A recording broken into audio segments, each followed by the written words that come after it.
So, how'd the meeting with your boss go? Well, I still have a job for now. I mean, on the one hand, Dave was very complimentary of the work that I've been doing. Claire, you're absolutely the best. You're a rising star around here. You've been with us for 7 years. That's why we gave you this project. But then he turned around and was real quick to point out how I've just been messing up all the time. But in that meeting, I've got to tell you, I'm just as much concerned as the customer is. Did you tell him about your MS? No. But believe me, I was tempted. But I didn't say anything. I just made up some lame explanation for my behavior. I've had a lot going on, and I can understand your concern, but I guarantee I will have it done, and it will look spectacular. You know me, I work really well under pressure. Did your promotion come up? You know, it didn't, but he kind of made some offhand remarks. It was just... I'm still concerned, but let's focus on the Vegas convention. When we get back, we have some other things we still need to discuss. All right. Claire, you need to deal with this before it gets out of hand. Now, I've been doing some research on some legal rights as a person with a disability. But wait a minute, the last things I really want to deal with right now are lawyers and litigation. No, I don't blame you, and most likely you won't have to deal with all that. But you do need to know about the laws that are out there to protect your rights. The biggie is the Americans with Disabilities Act. I'm sure you've heard of it. Yeah, sure, okay, the ADA, that's basically the law that says buildings and public transportation has to be accessible to people with disabilities. Well, yeah, that's part of it.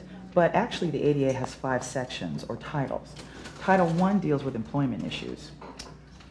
Essentially, the ADA protects people who have a qualified disability and are able to perform the essential functions of the job.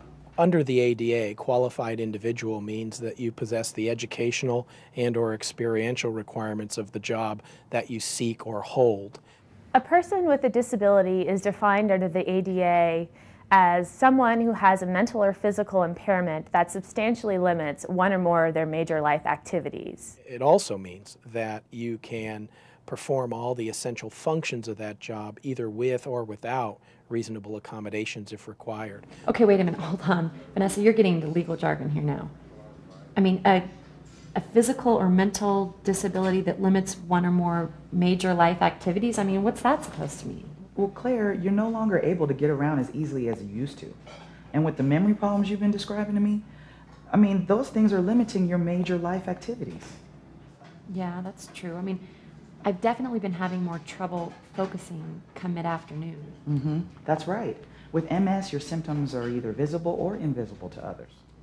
Okay, but what exactly is an essential function of my job? Okay, ADA defines essential functions as those requirements that are the core of your duties. Whatever is critical for you to do in your job in order to perform the essential requirements for that job. Okay, so for example, an essential function would be meeting with my clients or creating concepts or designs for their exhibits, for example, but actually carrying those design panels that I created across the convention center in Las Vegas, that would not be considered an essential function. Exactly. But here's the catch. In order for you to be covered under ADA, your employer needs to know that you have a disability, and it's your responsibility to tell them. Okay, so that's where the disclosure comes in. Right. An employer can't guess that you need something. An employer can't say, Chuck's falling asleep, or Chuck can't get to work on time for some reason or another.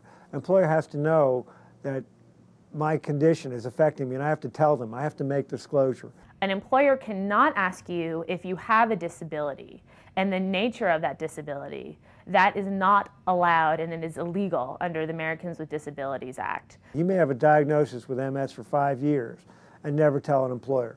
Title I doesn't require that, but until you do tell the employer, you don't get the protection of the law.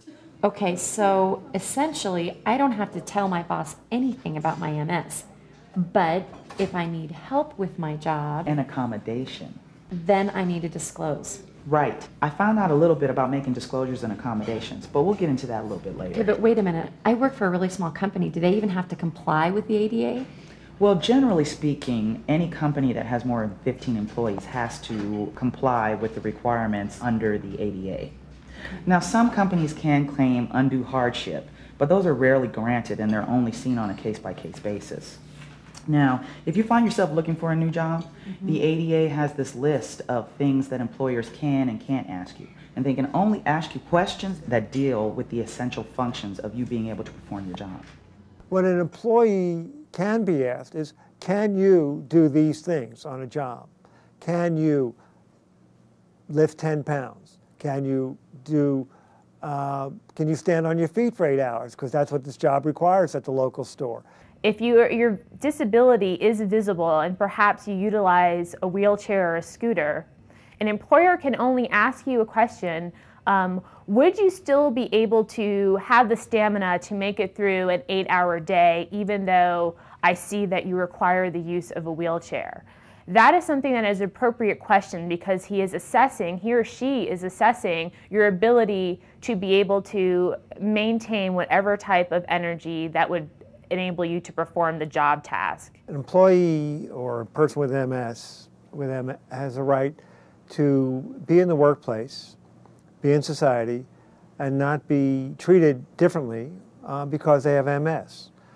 They have a right to work, to have their earnings, promotion, to be hired, to have work assignments based on their abilities, not their disabilities. It's very understandable that Claire would feel a little bit apprehensive about maybe starting to enter down this road of learning about the Americans with Disabilities Act and what that means to her. And what I'd tell Claire, though, is that this law is not about being adversarial. It's about providing someone just like her, who is a great, capable, intelligent employee, some benefits in order to be able to stay on the job and maximize her experience there.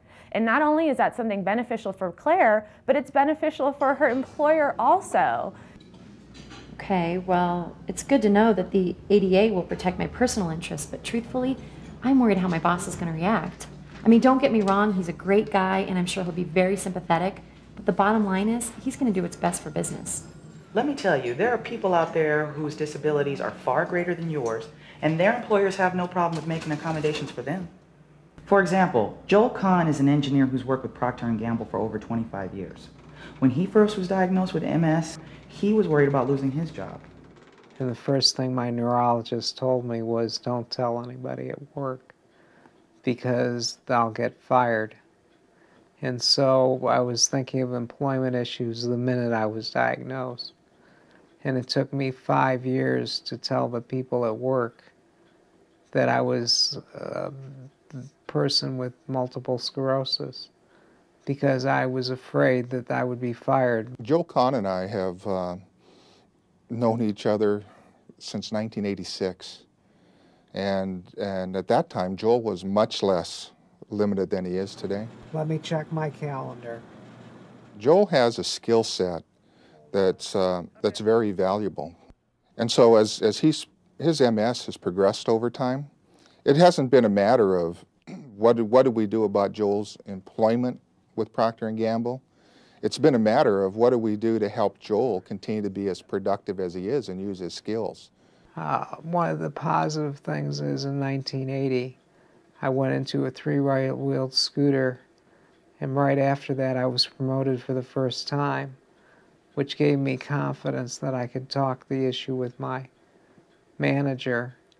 And in 1981 or 82, I told him I had multiple sclerosis. In 1983, I was promoted again. Press Enter key. He has software that helps him. I will send it to you later. Period. Okay, well, I'll cancel the Friday meeting and I'll book it for 3 o'clock. He has a telephone system that helps him. And so with somebody like Joel, it's not looking at the person with a disability, it's looking at a person with the capability, and then how do you take that capability and keep it functioning, at its peak. Okay, the other thing that really concerns me is sick leave. Last time I had a flare-up, I used up almost all my sick leave. And if that happens again and I need to take another week or 2 off, Vanessa, I could easily lose my job. No, you won't. Because of the Family Medical Leave Act. With FMLA, you can take 12 weeks off at your job. Yeah, you can take 12 weeks off of your job for a serious medical condition. Now, you don't get paid for that time, but the most important thing about that is it protects your job and your benefits. And the other cool thing about the law is if a family member has to take off work to help you, it protects their job. Well, that's good to know, but as I think about all the days that I might have to take off, it reminds me of just how important my health benefits are. And if I end up losing my job, there goes my health insurance. And so that would be a complete disaster. That's for sure. But there are two laws out there that deal with health insurance benefits. One is the Health Insurance Portability and Accountability Act, or HIPAA. HIPAA? What would we do without acronyms, right? Yes, it's another one of those laws with a bunch of provisions. But the important part for you is the part that deals with the continuity of health insurance benefits. Do you know anything about health insurance companies dealing with pre-existing conditions? Oh yeah, okay, so that means if I lose my health insurance policy and try and get covered by a new carrier, they could essentially disqualify me because of my MS or my pre-existing condition. Believe me, it's one of the many things that keeps me awake at night. Well, thanks to HIPAA, you can sleep a little better. Since you've been on their insurance coverage for over a year, if you leave and go to a new job, they're required to cover you. And they cannot penalize you because of a pre-existing condition. But there is one catch. It requires the person, however, to maintain continuous insurance coverage when changing jobs from one employer to the other. But when you go to a new employer, the Health Insurance Portability and Accountability Act, or HIPAA, requires your new employer to provide health insurance coverage that does not penalize you for your pre-existing condition. Okay, well that's great if I start a new job immediately after my old one, but I mean chances are I could go months in between jobs. And then Vanessa, there goes my continuous insurance coverage. Right, but that's what COBRA kicks in. COBRA. COBRA is in the snake? As in another one of those government acronyms. COBRA deals with the continuation of insurance benefits. That means if you leave your current job, you continue the group insurance coverage that you had under your benefit package. Okay, so what's the catch? Well, the catch is that you're responsible for the premiums, your portion, as well as your employer's.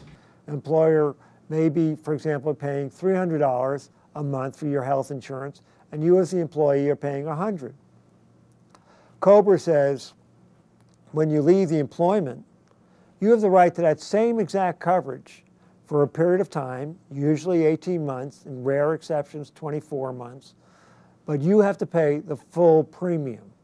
Okay, so it'll cost me quite a bit more than what I'm paying now, but when I look at what I spend in meds every month, not to mention my doctor's bills, I could actually be getting quite a bargain. And you'll be maintaining continuous health coverage.